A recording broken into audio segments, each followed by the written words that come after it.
ఏంటంటే నిన్న మీటింగ్లో ఏం చెప్పాడు, బూచేపల్లి వెంకాయమ్మ సీటుని నేను లాగేస్తాను అని అన్నాడు. బూచేపల్లి వెంకాయమ్మ సీటు బూచేపల్లి వాళ్ళ మీద అభిమానంతో మాకు జగన్మోహన్ రెడ్డి గారు సీటు నాకు ఇచ్చాడు జిల్లా పరిషత్ చైర్మన్గా. ఇప్పుడు నాకు జిల్లా పరిషత్ చైర్మన్గా నువ్వు తీసేయడానికి ఏ విధంగా నువ్వు తీసేస్తావు? నన్ను అసలు ఈ కుర్చీ టచ్ చేయడానికి కూడా ఆయనకు అర్హత లేదు. వాసుకి ఏం అర్హత ఉందని ఆయన నా కుర్చీ లాగేస్తాడు? నాతో పాటు జడ్పీటీసీలు అందరూ ఉన్నారు, ఎవరు పోయేవాళ్ళు కూడా లేరు, నువ్వు రమ్మన్నా కూడా వచ్చేవాళ్ళు లేరు. నీకు నిన్నటిదాకా ఒంగోలులో ఒక బాలినేని శ్రీనివాసరెడ్డి మీద కొంతమందికి అభిమానం ఉంది. ఆ అభిమానం కూడా మొన్న ఎలక్షన్లో కాదు, నిన్న మీటింగ్లో ఆయన మాట్లాడటానికి జగన్మోహన్ రెడ్డి గారు ఏ విధంగా మాట్లాడారో ఆ మాటలను చూస్తే చాలామంది నిజంగా ఇసుక్కున్నారు. ఆ విధంగా నువ్వు చేసుకున్నావు. నువ్వు జగన్మోహన్ రెడ్డి గారు గెలవడంటున్నావు. రేపు 29లో ఖచ్చితంగా ముఖ్యమంత్రి అయ్యేది జగన్మోహన్ రెడ్డి గారే, ఖచ్చితంగా అవుతాడు. పోయినసారి ఎన్ని సీట్లు వచ్చినాయి? 151 వచ్చినాయి. అదేవిధంగా రేపు 29లో కూడా ఖచ్చితంగా జగన్మోహన్ రెడ్డి గారు ముఖ్యమంత్రి అవుతాడు. ఏంటంటే మా కుటుంబం, బూచేపల్లి కుటుంబం ఏ విధంగా ఉందో అందరికీ తెలుసు. జిల్లాలో ఎవరి దగ్గర లంచాలు తీసుకునే వాళ్ళు బూచేపల్లి వాళ్ళు కాదు. 2004 నుంచి మేము రాజకీయంలో ఉన్నాం. మా సుబ్బారెడ్డి గారు ఆశయాలు ఏవైతే ఉన్నాయో ఆయన ఏంటంటే ఒకరికి పెట్టే విధానమే కానీ ఒకరి కాడ లాక్కునే అలవాటు లేదు. ఎవరి దగ్గర లంచాలు తీసుకునే అలవాటు కూడా మాకు లేదు. వాసుకు ఇంకొకసారి చెబుతున్నా, మా కుటుంబం నీలాగా అందరి దగ్గర లంచాలు తీసుకునే కుటుంబం కాదు మాది. ఆ విధంగా మాకు సుబ్బారెడ్డి గారు రాజకీయం నేర్పాడు. అదేవిధంగా ఇప్పటికి కాదు, మేము ఉన్నన్నాళ్ళు జగన్మోహన్ రెడ్డి గారు వెంటనే నడుస్తాము.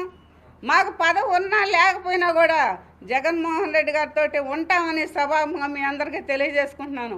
మా ప్రాణాలు పోయినంత దూరం కూడా మేము ఆ కుటుంబంతో ఉంటాము, జగన్తోటే ఉంటాము. అదేవిధంగా మేము ఈరోజు జిల్లా పరిషత్ చైర్మన్ జగన్మోహన్ రెడ్డి గారు మా కుటుంబం మీద అభిమానం మీద మాకు జిల్లా పరిషత్ చైర్మన్ ఇచ్చారు. ఎప్పుడు ఈ 5 సంవత్సరాలు మేము జిల్లా పరిషత్ చైర్మన్గానే నేనుంటాను. నాతో పాటు జడ్పీటీసీలు కూడా అందరు నాయంటే ఉంటారని కూడా మీ అందరికీ సభాముఖంగా తెలియజేసుకుంటున్నాను. అదేవిధంగా ఏంటంటే ఇటువంటి రాజకీయాలు మా మీద బురద చల్లొద్దని బాలినేని శ్రీనివాసరెడ్డి గారికి చెబుతున్నాను. మేము రాజకీయాల్లో ఉన్న నుంచి ఆయనకి ఎందుకు అంతలా కక్ష మా మీద?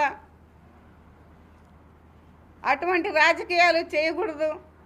ఆయన ఆ విధంగా కూడా మా మీద మాట్లాడితే నా చైర్మన్ నేను చైర్మన్ని నా కుర్చీ లాగుతాడంట. లాగమని వచ్చి ఆయన చేత అయితే దమ్మంటే నా కుర్చీ తీసేయమని ఆయన్ని ఏ విధంగా తీసేస్తాడు తీసేయమని. నీ అంటే ఏ జడ్పీటీసీలు వస్తారో తీసుకో. నువ్వు నీ చేత అయితే ఒకరి ఇద్దరు నువ్వు లాక్కున్నా కూడా మా వైఎస్ఆర్ పార్టీలో మా జగన్మోహన్ రెడ్డి గారు ఇచ్చిన జడ్పీటీసీలు అందరూ నీ చేత అయితే నువ్వు మళ్ళీ ఈ పార్టీ వాళ్ళని వైఎస్ఆర్ పార్టీ జడ్పీటీసీలని రాజీనామా చేసి నువ్వు తీసుకో. చేత అయితే బాలినేని శ్రీనివాసరెడ్డి గారికి నేను చెబుతున్నాను, ఇదే నేను చెప్పటం. నీకు చేత అయితే తీసుకొని మళ్ళీ నువ్వు జనసేన పార్టీలో చేర్చుకొని నువ్వులా అప్పుడు మళ్ళీ జడ్పీటీసీగా గెలవండి మీరు చేత అయితే. ఇవన్నీ జగన్మోహన్ రెడ్డి గారు ఇచ్చిన జడ్పీటీసీ నెంబర్లవే. మేమందరం ఈ 5 సంవత్సరాలు మా సీటుని ఎవరు కదిలించలేని కూడా సభాముఖంగా మీ అందరికీ తెలియజేసుకుంటున్నాను.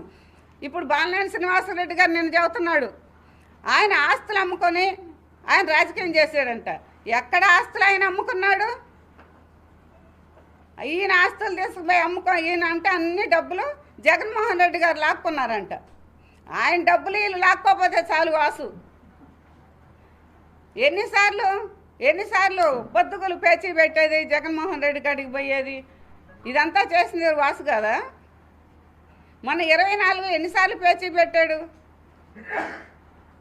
ఆ విధంగా ఏంటంటే మా కుటుంబం మీద కానీ జగన్మోహన్ రెడ్డి గారి కుటుంబం మీద కానీ జగన్మోహన్ రెడ్డి కానీ విమర్శించే హక్కు బాలినేని శ్రీనివాసరెడ్డికి లేదని కూడా నేను అందరికీ సభాముగా తెలియజేసుకుంటున్నాను. బూచేపల్లి కుటుంబం విమర్శించే హక్కు కూడా లేదని చెబుతున్నాను. ఏ విధంగా హక్కు లేదు. 4 సంవత్సరాలు కావస్తుంది నేను చైర్మన్గా ఉండి. ఈ 4 సంవత్సరాలు మమ్మల్ని ఇబ్బంది పెట్టాడు. నా సీటు ఇంకొకరికి ఇప్పించాలని వాళ్ళ దగ్గర డబ్బులు తీసుకుంటాడు, వీళ్ళ దగ్గర డబ్బులు తీసుకుంటాడు. నీ చైర్మన్ పదం తీసేస్తున్నామని చెబుతాడు. మరి చేతకాలేదు తీసేయటానికి. ఏ విధంగా నువ్వు తీసేస్తావు నా సీటు? నువ్వు నాకు జగన్మోహన్ రెడ్డి గారు సీట్ ఇచ్చింది. ఎవరికి అధికారం లేదు, తీసేసే అధికారం ఎవరికి లేదు.